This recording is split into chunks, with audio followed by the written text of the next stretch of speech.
욥기 42장 1절부터 6절까지의 말씀입니다. 욥기 42장 1절부터 6절까지 말씀. 우리 성경책이 있는 친구들은요, 성경책을 꺼내서 말씀을 찾아보면 좋을 것 같아요. 욥기 42장 1절부터 6절까지의 말씀입니다. 네. 말씀의 제목은 이해보다 신뢰입니다. 이해보다 신뢰. 욥기 42장 1절부터 6절까지의 말씀 목사님이 읽도록 할 테니까 여러분들 성경책 찾은 친구들은요, 성경책 읽으면서 따라오면 되고, 성경책 없는 친구들은요, 앞에 화면에 말씀을 띄워줄 거예요. 앞에 화면 말씀을 보면서 여러분들이 따라 읽으면 되겠습니다. 욥기 42장 1절부터 6절까지의 말씀 목사님이 읽도록 하겠습니다. 욥이 여호와께 대답하여 이르되 주께서는 못하실 일이 없사오며 무슨 계획이든지 못 이루실 것이 없는 줄 아오니 무지한 말로 이치를 가리는 자가 누구니이까. 나는 깨닫지도 못할 일을 말하였고 스스로 알 수도 없고 헤아리기도 어려운 일을 말하였나이다. 내가 말하겠사오니 주는 들으시고 내가 주께 묻겠사오니 주여 내게 알게 하옵소서. 내가 주께 대하여 귀로 듣기만 하였사오나 이제는 눈으로 주를 배웁나이다. 그러므로 내가 스스로 거두어드리고 티끌과 제 가운데에서 회개하나이다. 아멘. 사랑합니다, 여러분. 사랑합니다. 네, 오늘도 중등부 예배 나온 우리 친구들 다시 한번 환영하고 축복합니다. 자, 우리의 삶에는요, 때로 예상치 못한 일들이 벌어지기도 합니다. 최근 목사님도 예상치 못한 일을 경험했어요. 최근에 우리가 날씨가 많이 추워지면서 기온이 영하로 떨어졌죠. 기온이 영하로 떨어지면 우리 주변에 이전에는 경험하지 못했던 이상 현상들이 나타나기 시작합니다. 첫째로는요, 기온이 영하로 떨어지면요, 우리는 이불 밖에 나가기가 싫어집니다. 네, 이불 밖이든 그냥 바깥이든 그냥 밖에 나가기가 싫어지죠. 너무 추웠기 때문에. 자, 두 번째로는요, 기온이 영하로 떨어지면 어떤 일이 일어나냐? 우리는 따뜻한 음식을 먹고 싶어집니다. 그래서 국물이 있는 음식이 먹고 싶어지죠. 뭐 국밥이라든지 라면이라든지 마라탕이라든지 이렇게 따뜻한 음식이 먹고 싶어지기도 하고요. 또 세 번째로 기온이 영하로 떨어지면 또 일어나는 현상, 우리는 두꺼운 옷을 입게 되죠. 그래서 두꺼운 옷 안 입은 친구들도 있지만 대부분의 사람들은 춥기 때문에 두꺼운 옷을 입고 그래서 몸이 이렇게 커져 버립니다. 그렇죠? 이게 영하로 떨어지면 우리 주변에서 볼 수 있는 현상인데요. 자, 최근에 목사님도 기온이 영하로 떨어지면서 평소에는 경험하지 못했던 일을 경험했어요. 뭘까요? 목사님 집이 얼어버렸습니다. 네. 그래서 지난주 목요일 날 목사님 집이 얼어버렸어요. 목사님이 아침에 일어나면 화장실에 가거든요. 화장실에 가면 목사님 평소에 하는 루틴이 있습니다. 뭘까요? 네. 화장실에 가면요, 일어나자마자 화장실에 가면 목사님이 손을 닦습니다. 이게 목사님이 평소에 하는 루틴인데 지난주 목요일 날 손을 닦으려고 물을 켰는데 물이 안 나오는 거예요. 목사님이 너무너무 당황했습니다. 네, 손도 닦아야 되고 머리도 감아야 되고 씻어야 되고 교회를 빨래 가는데 물이 안 나오는 거예요. 그래서 목사님이 지난주 목요일 날 그 이른 아침에 우리 경비실에 전화해서 또 경비 아저씨 불러서 드라이기로 손수 이 얼어버린 부분을 다 녹여버리고 그렇게 해서 부랴부랴 준비해서 지각하지는 않고 어쨌든 교회에 갔던 그러한 일이 있었어요. 목사님이 얼마나 당했는지 몰라요. 혹시 이게 물이 안 나와서 못 씻고 그냥 교회 가는 건 아닐까, 이렇게 막 걱정도 하고요. 이렇게 우리가 살면서 우리는요, 전혀 예상치 못하는 그런 일들을 경험합니다. 우리는 미래를 알 수가 없죠. 미래를 알 수가 없고 내일을 알 수 없기 때문에 우리가 전혀 예상치 못한 일들을 우리의 삶에서 경험하죠. 그리고 이러한 예상치 못한 일들을 경험하면 대부분의 사람들은 어떻게 반응합니까? 목사님처럼 당황을 하게 됩니다. 내가 그 일을 미리 예상하지 못했기 때문에 또 그 일이 일어났을 때 어떻게 대비해야 될지 미리 생각하지 않았기 때문에 우리가 예상하지 못한 일들을 만날 때 우리는 당황을 하게 되죠. 자, 오늘 우리가 읽은 본문에서도요, 우리는 예상치 못한 일을 경험한 한 인물을 보게 됩니다. 누구냐? 바로 욥이라는 사람이에요. 이 욥이라는 사람은 그 삶에서 예상치 못한 일들을 경험했어요. 자, 먼저 이 욥은 어떠한 사람이냐? 우리가 욥기 1장을 보면 이 욥이 어떤 사람인지에 대해서 우리가 알 수 있는데요. 우리 1장 1절부터 우리 말씀 한번 볼까요? 네, 이 1장 말씀을 보면 욥이 어떤 사람인지에 대해서 자세하게 설명하고 있는데 욥은 어떤 사람이었냐? 그 사람은 온전하고 정직하여 하나님을 경외하며 악에서 떠난 자다라고 이렇게 말하고 있어요. 그러니까 욥이라는 사람의 어떠한 성격, 그 사람의 인품에 대해서 지금 설명하고 있죠. 그러니까 욥은 되게 온전했던 사람이야. 그러니까 흠이 없던 사람이라는 거죠. 정직하고 또 하나님을 경외하고 하나님이 보았을 때 악에서 떠난 사람이 바로 욥이었다라는 거예요. 자, 그런데 그 욥은요 또 어떤 사람이었냐? 그에게는 아들 7과 딸 3이 있었다라고 지금 말해요. 그 당시에는요 자녀가 많은 것은 복이었어요. 복. 자녀가 많은 것은 하나님께서 복을 주셨다라는 그 의미였어요. 자, 그런데 아들이 7이고 딸이 3이었다라는 거예요. 그러니까 욥이라는 사람은 그 당시 사람들이 보았을 때 하나님께 어마어마한 복을 받은 사람인 것이죠. 자, 그런데 이 욥이 아들과 딸만 이렇게 자녀들만 많이 있었던 것이 아니라 또 뭐래요? 그의 소유물은 양이 7,000마리요, 낙타가 3,000마리요, 소가 500결이요. 여기서 결이는 쌍인데 500쌍. 그러니까 1,000마리요, 암나귀가 500마리요 정도 많이 있었다라고 말해요. 한마디로 이 욥이라는 사람은 어떤 사람이라는 거예요? 재산도 많이 가지고 있었다는 거죠. 그 당시에 어마어마한 부자였다라는 거예요. 그런데 이 욥은 또 사람들에게 어떻게 평가받냐? 가장 훌륭한 자다. 가장 훌륭한 자다라고 이렇게 평가를 받고 있어요. 자, 그러니까 욥이라는 사람이 어떤 사람이었다라는 거예요? 하나님 앞에서도 신앙적으로 흠이 없던 사람이었고 세상적으로 보았을 때에도 이 욥이라는 사람은 완벽한 사람이었다라고 지금 설명하고 있죠. 자, 그런데 그랬던 욥에게 어느 날 예기치 못한 일들이 벌어집니다. 하루는요 사탄이 하나님을 찾아와요. 그리고 하나님이랑 내기를 합니다. 어떤 내기를 하냐? 하나님 욥에게 한번 고난을 줘보세요. 욥에게 고난을 주면요 욥은 하나님을 떠날 거예요. 그러니까 한번 욥에게 고난을 줘보세요. 이렇게 내기를 합니다. 그리고 사탄은요 그 즉시 욥이 가진 모든 것들을 빼앗기를 시작해요. 먼저는 욥이 가졌던 재산을 빼앗습니다. 그래서 욥이 가졌던 수많은 가축들, 아까 전에 가축들이 되게 많았잖아, 그렇지? 이 수많은 가축들과 종들이 하루아침에 죽임을 당하게 돼요.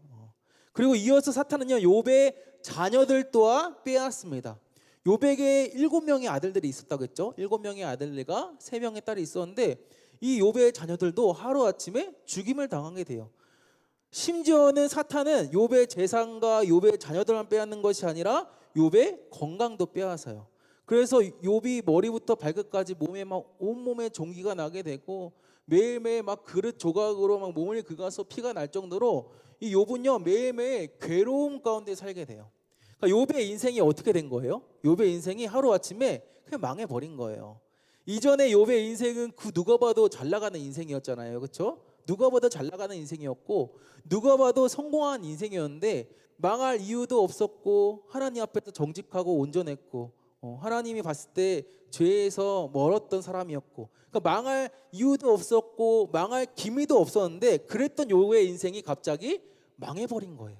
그러니까 욥에게 있어서는 그냥 어느 날 갑자기 내가 예상치 못한 일들이 벌어진 거죠. 그러니까 욥의 입장에서는 당황스러울 만한 일들이 발생했다라는 거예요. 여러분 때로 우리의 인생도 욥의 인생과 같이 이유 없이 고난이 찾아올 때가 있습니다. 우리의 인생도 이유 없이 고난이 찾아올 때가 있어요. 내가 잘못한 게 없어. 나는 예배도 잘 드리고 공부도 열심히 하고 타의 모범적으로 살았어.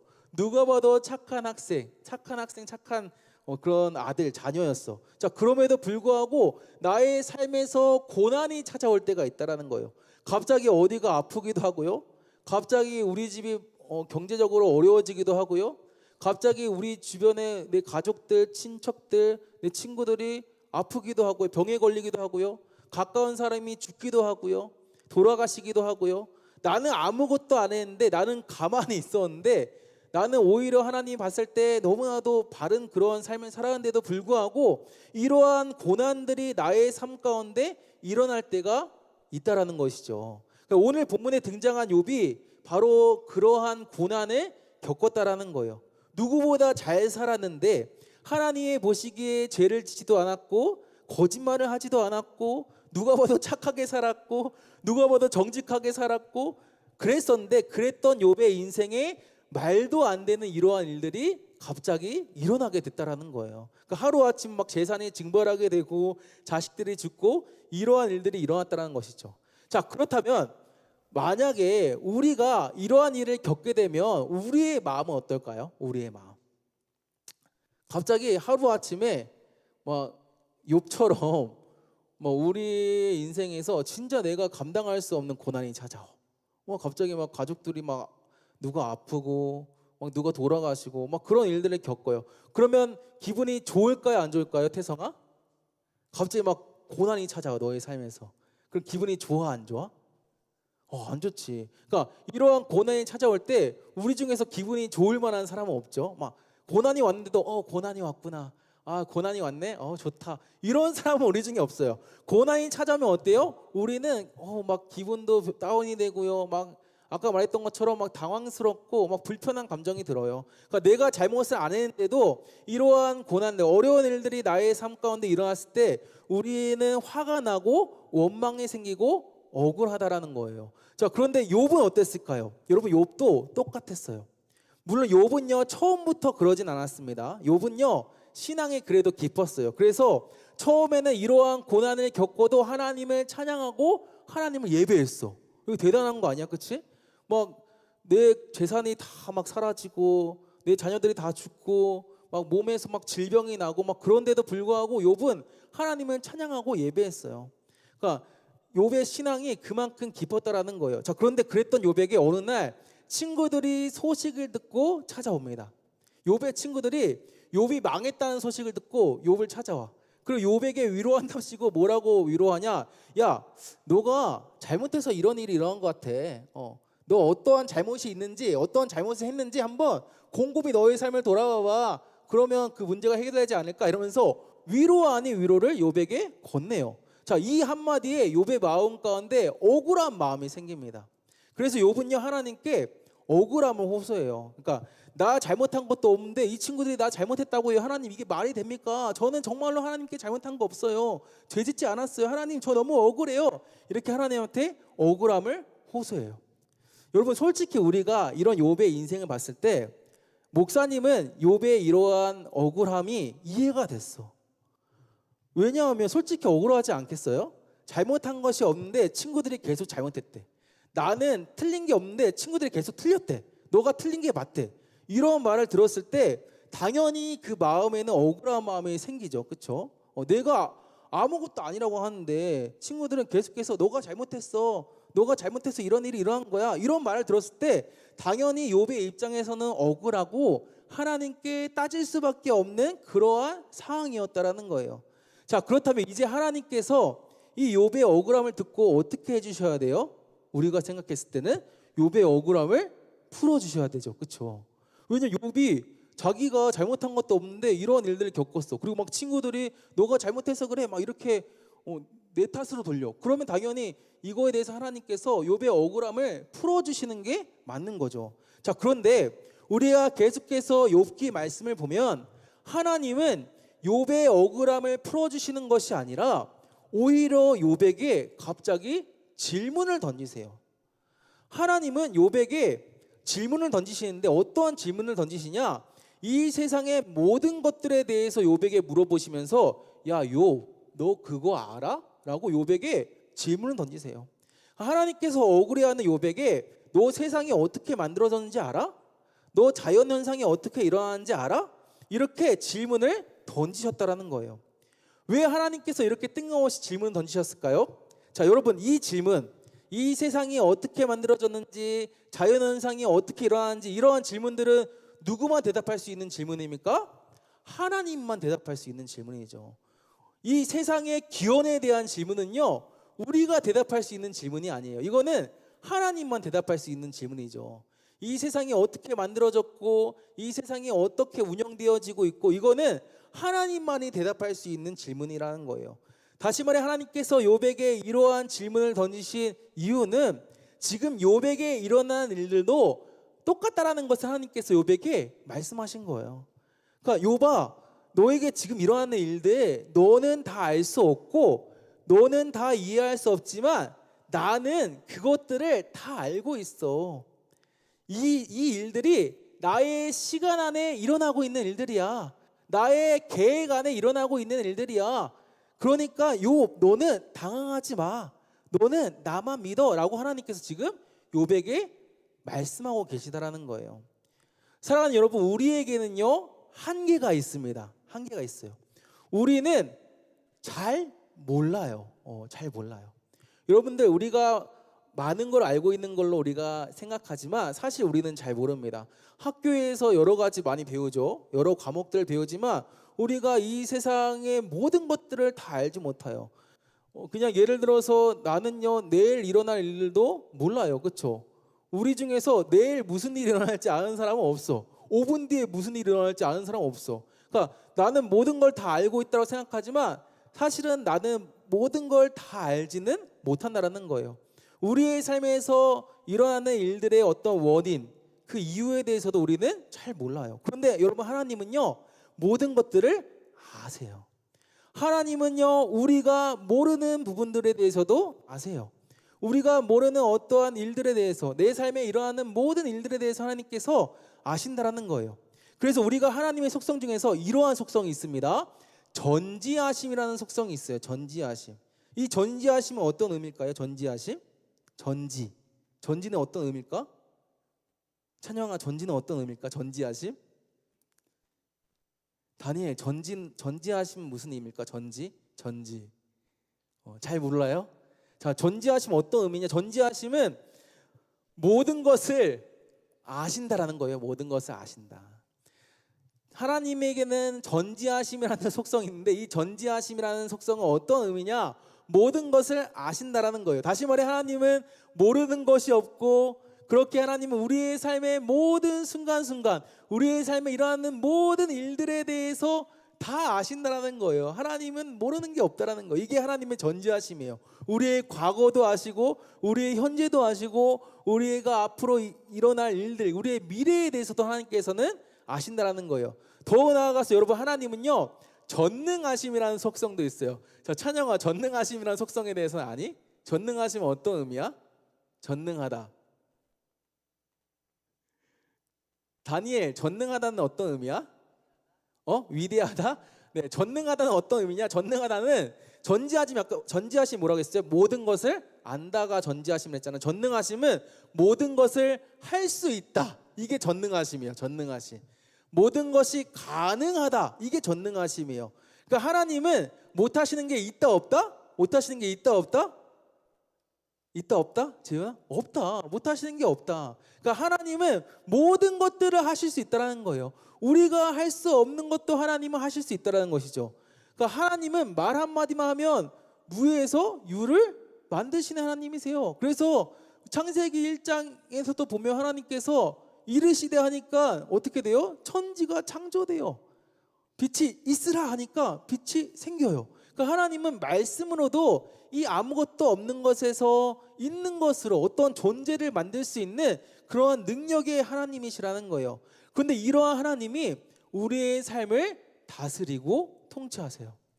전지하신 하나님, 모든 것을 아시는 하나님, 그리고 전능하신 하나님, 모든 것을 하실 수 있는 하나님께서 나라는 사람을, 여러분 한 사람 한 사람을 하나님이 보고 계시고 주목하고 계시고 여러분들의 삶을 하나님께서 인도해 가신다라는 거예요.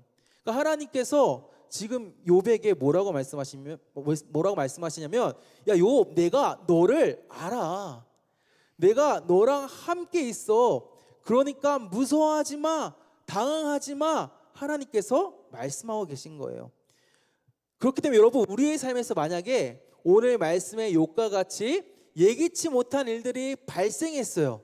내가 미처 생각지도 못한 일들이 발생했어. 아마도 여러분들 앞으로 살다 보면요, 정말로 내가 예상하지 못한 일들을 만나게 돼요. 내가 정말로 당황스러울 만한 그런 일들을 겪게 돼. 자, 그러할 때 우리는 어떻게 반응해야 될까요? 우리는 그 일에 대해서 왜 이런 일들이 일어났을까? 왜 이런 일들이 일어났을까?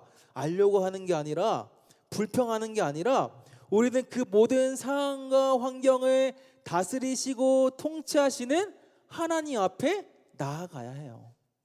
오늘 하나님께서 욥에게 말씀하신 것처럼 하나님이 나의 삶의 모든 것들을 다 아시기 때문에, 하나님이 나의 삶에서 불가능한 것 다 가능케 하시기 때문에, 다 하실 수 있기 때문에 우리는 우리의 삶을 하나님께 맡겨드리고, 오늘 우리 설교의 제목처럼 이해하려고 하기보다는 하나님께 신뢰함으로 나아가야 한다는 거예요. 여러분, 그러할 때 우리는 하나님이 어떠한 분이신지를 우리의 삶에서 잘 알 수가 있어요. 그래서 오늘 본문의 6절 말씀에서도 욥이 뭐라고 고백하냐, 우리 6절 말씀 볼까요? 욥이 이 하나님의 말씀을 듣고 하나님이 어떤 분이신지를 깨닫고 뭐라고 고백하냐, 이렇게 고백해. 내가 주께 대하여, 내가 하나님에게 대하여 이전에는 귀로 듣기만 했습니다. 하나님, 이전에는 그냥 하나님이 어떤 분이신지 내가 머리로는 알고 있었는데요, 이제는 내가 눈으로 주를, 하나님을 봅니다. 무슨 말이에요? 지금 욥이 무슨 말을 하는 거예요?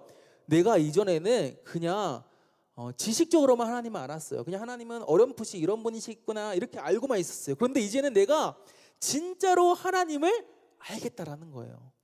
지식으로만 하나님을 아는 게 아니라 내가 삶으로 하나님을 알겠다라는 것이죠. 하나님이 진짜로 살아계시고 그 전지하시고 전능하신 하나님이 나의 삶을 지금도 인도해 가시구나라는 것을 내가 이제는 알겠습니다, 하나님. 이렇게 지금 욥이 고백하고 있는 거죠. 그리고 여러분, 하나님은요, 이렇게 고백하는 욥에게 이전에 주었던 것보다 더 많은 복을 주세요. 욥에게 더 많은 재산도 주시고요, 욥에게 자녀들 똑같이 일곱 명의 아들들과 3명의 딸을 주시고요, 욥의 그 몸을 다시 건강하게 해주세요. 그러니까 욥이 하나님께 자신의 인생을 맡기고 하나님을 신뢰하자 하나님께서 욥의 인생에 더 많은 복들을 주셨다라는 거예요. 이런 것처럼 여러분, 우리가 우리의 삶에 무슨 일이 일어나도, 우리의 삶에 예기치 못한 일, 나를 당황스럽게 만드는 그 일이 일어난다 할지라도 우리의 삶을 하나님께 맡겨드리기만 하면 하나님은요, 그런 우리의 삶에 찾아오셔서 우리의 삶을 가장 선한 길로 인도해 주세요. 때로는 내가 이해할 수 없고 때로는 내가 다 받아들일 수 없는 그러한 순간에도 우리가 그냥 하나님만을 바라보고 하나님을 신뢰하면서 하나님께 내 삶을 맡겨드릴 때 하나님은 그러한 우리의 삶을 인도하시고 우리의 삶에 하나님의 계획을 이루어 가신다는 거예요. 여러분, 말씀을 맺겠습니다. 사랑하는 여러분, 때로 우리의 삶에는요, 예기치 못한 일들이 일어납니다. 우리를 당황스럽게 만드는 그런 일들이 일어나기도 해요. 지금도 이러한 일로 힘들어하는 친구들이 있을 수 있어요. 이 자리에 정말로 예기치 못한 고난으로 인해서 힘들어하는 친구들도 있을 수 있고요, 또 앞으로 이런 일들을 겪을 수 있어요. 우리가 살면서 정말 내가 예기치 못한 일들, 당황스러울 만한 일들을 우리가 겪으며 살아갈 수도 있습니다. 자, 그럴 때 여러분, 우리는 어떻게 반응해야 할까요? 우리는 기억해야 해요. 기억해야 합니다. 무엇을 기억해야 하냐? 나는 몰라. 나는 지금 내 삶에 왜 이런 일이 일어나는지, 왜 나한테만 이런 일들이 일어나는지 나는 몰라요. 그러나 하나님은 다 아시고 또 하나님은 나의 삶 가운데 지금도 일하고 계신다. 전지하시고 전능하신 하나님이 지금도 나와 함께 하셔서 나와 동행하고 계신다. 우리가 이것을 기억하며 살아야 합니다. 이것을 기억할 때 여러분, 우리는요, 어떠한 상황과 환경에서도 하나님으로 인해서 이겨낼 수가 있어요. 내가 지금 이 순간 나 혼자 있는 게 아니라 전지하시고 전능하신 하나님이 나를 지금 보고 계시고 나를 주목하고 계시고 나를 인도해 가신다는 것을 내가 믿음으로 살아갈 때 우리는 어떠한 상황과 환경에서도 우리가 이겨낼 수 있다는 거예요. 우리의 믿음이 흔들리지 않을 수 있다는 거예요. 그리고 우리의 삶에서 지금도 일하시는 그 하나님을 우리가 경험하며 살아갈 수가 있어요. 자, 이번 한 주도 하나님께서 나를 아시고 나와 함께 동행하신다는 것을 여러분들 기억하고 하나님께 여러분 자신을 맡겨드렸으면 좋겠습니다. 그래서 여러분의 삶에서 욥이 고백했던 것처럼, 하나님, 제가 그전에는 그냥 머리로만 하나님을 알았는데 이제는 내가 눈으로 하나님을 봅니다. 내 삶에서 하나님께서 일하신 것들 내가 경험합니다. 이렇게 고백하며 살아가는 저와 여러분 되기를 주님의 이름으로 축복합니다.